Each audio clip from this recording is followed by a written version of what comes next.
ka, ha?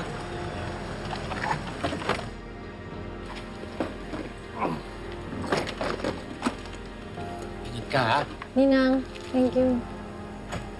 Ingat ka.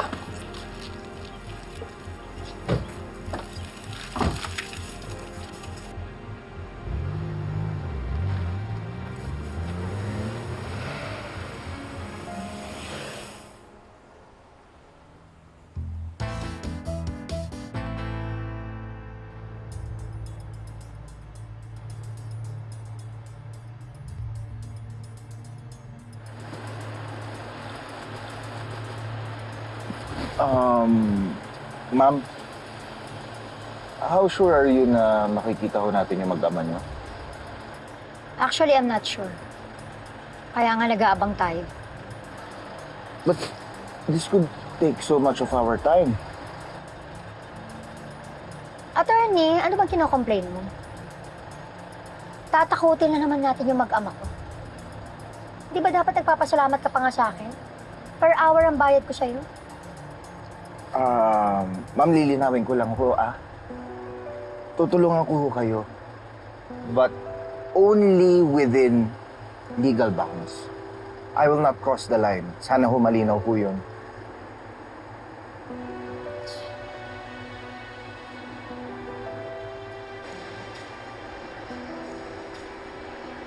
Okay. Alam mo, Jessica, mas makakapag-book tayo dito sa labas kesa nung kaninang nandun sa loob. Gusto mo bang sa mall na lang tayo? Para makapag-chill naman tayo sa issues? Sorry ate harsh talaga si mommy. Ano ka ba? Okay lang yon. Tingnan mo nga naman ang pagkakataon. Or gusto mo ba mag-milk tea? Kasi merong coffee shop na malapit dito and super sarap ng mga milk teas nila. Sige ate.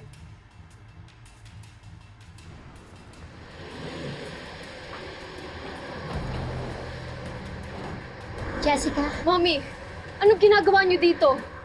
anak, pwede ba tayo mag-usap? Sandali lang. Si Attorney Salazar nga pala.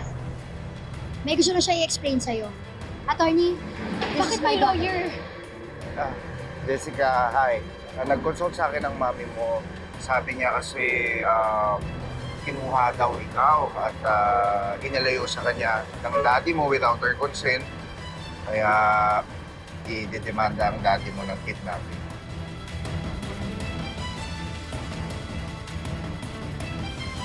What? No, hindi naman po ako kinidnap ni Daddy. Tsaka huwag niyo nga itama yung nanay ko. Hindi pwede ba, ha? Huwag ka nga nakikialam dito, ha? Bakit? Kinakausap ka ba namin, ha? Kinakausap ka ba? Let's not make a scene. Anak, kakausapin ka lang namin.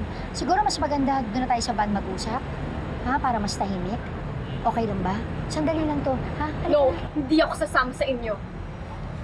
Anak, may ipapaliwanag lang si attorney. Ha? Ah. Sandali lang naman to. Mag-uusap lang tayo para malinaw lang yung lahat. Jessica, huwag ka mag-alala. I will mediate. Jessica.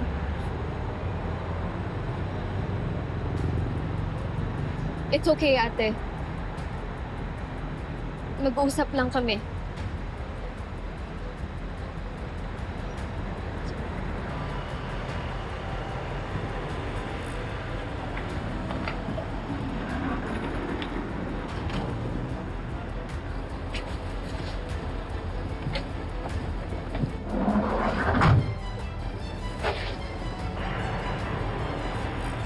Sa wakas, nakuha rin kita. Manong, paandarin mo na yung van! Sinabi na paandarin mo na yung van, eh!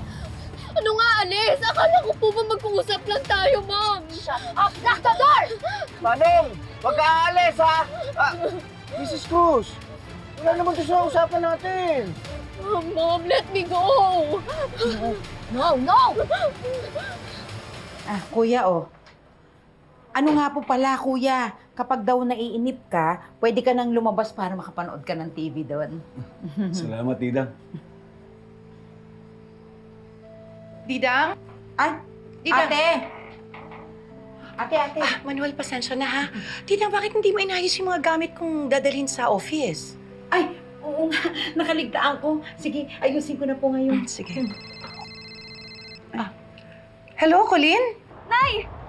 Nay, si Jessica po, kinuha ng mommy niya. Andito po kami sa gate 2. Ano? Oh, sige, pupunta ako dyan. Bantayan mo yung kapatid mo, ha? Naintindihan mo? Nay, bilisan niyo po, please. Anong nangyari kay Jessica? Si Jessica, kinuha ni Hazel. Teka, sasamahan na kita. Naku, wag na. Wag na. Ako nang bahala. Iuwi ko si Jessica sa'yo. Mag-iingat ka. Salamat. Ate, ingat. Kuya, pagdasal na lang siguro natin na hindi siya makuha ng bruhang yun. Ikaw talaga sasama sa akin, ha? I won't go with you! Kapag hindi ka sumama sa akin, itutuloy ko ang kaso sa dad ko. Gusto mo bang malaman ko anong parusa sa kidnapping? Attorney, sabihin mo!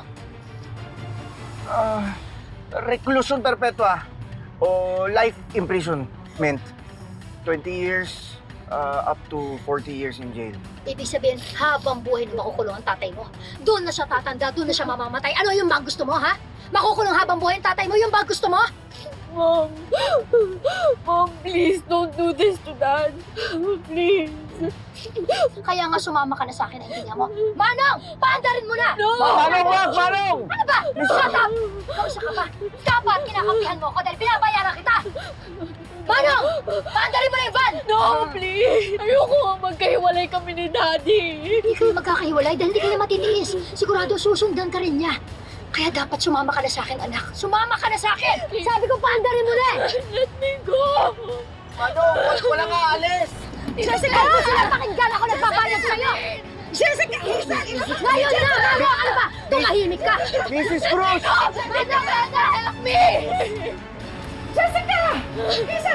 Ilabas mo si Jessica! Help me! Huwag mo sasaktan! Manong! Manong!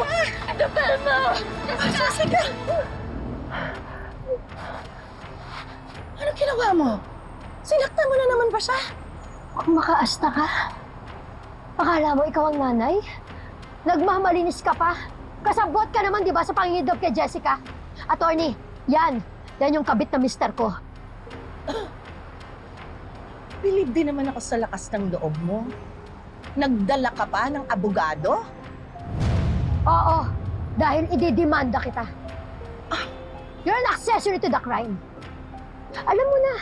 Alam mo na nakikidnapin ni Manuel si Jessica at nakipagsabuatan ka. Kasi gusto niyo magsama-sama na kayo sa isang bahay, ganun ba? Ang galing mo rin mag-imbento, ano? Anong tawag sa ginagawa mo ngayon? Hindi ba kidnapping? Pues patunayan mo sa korte. Mom, please stop this! Walang kasalanan si Tita Velma. All she did was offer her home to protect us from you! Anak, hindi na kita masasaktan kung hindi mo ako sinusungay. Pasensya ka na. Patawarin mo ko. Mahal na mahal kita, anak. Anak, oo, sige. Nagkamali ako. Mali. Maling-mali yung mga nagawa ko, pero wala namang perpektong tao, di ba? Bigyan mo ako ng isa pang chance. Please, to be a mother to you.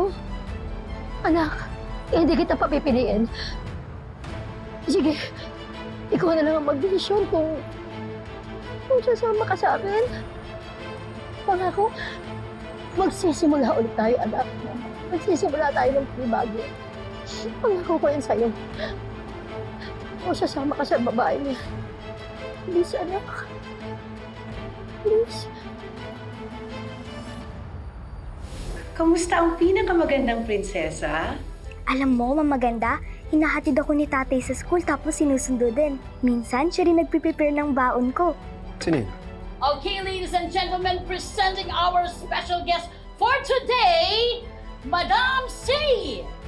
Salamat, Carla. Ano po ba itong hot na issue na gusto ninyo ng justice? Tungkol ito sa isang babae na umiiksena sa asawa ko at binibrainwash pa ang anak ko. Tata kasi paninira, ginawa na niya sa'yo. Ngayon gusto niya i-boycott yung mga products natin. Minsan pwede matigilan mo na yung paninira sa asawa ko! Akong asawa mo! Si Pelma na nagparamdam sa akin na mag-asawa kami. Magkita tayo sa korte. Antayin mo na lang ang sampin.